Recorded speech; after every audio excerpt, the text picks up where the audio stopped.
Magandang araw po. Ako po si Prince Delmar Mendoza, ang inyong tagapag-ulat. Nais ko pong ibahagi ang lugar kung saan lumaki ang aking nanay. Ang Dagupan, Luna, Apayao. Doon sa probinsya, presko ang simoy ng hangin. Maraming puno at tanim na palay sa paligid ng kalsada. May mga hayop din tulad ng kalabaw, baka at kambing ang nakatali sa ilalim ng puno. Isa sa tourist spot dito ang Lusok Cave na pwedeng akyatin.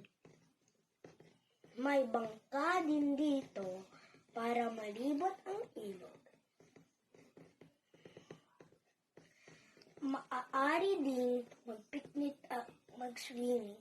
Madalas naman kami mag-swimming at mag-picnic sa dam na tawag ay Kadayo. Malinis, malinaw at malamig ang tubig. Ilocano ang salita doon at mababait ang mga mamamayan. Thank you po.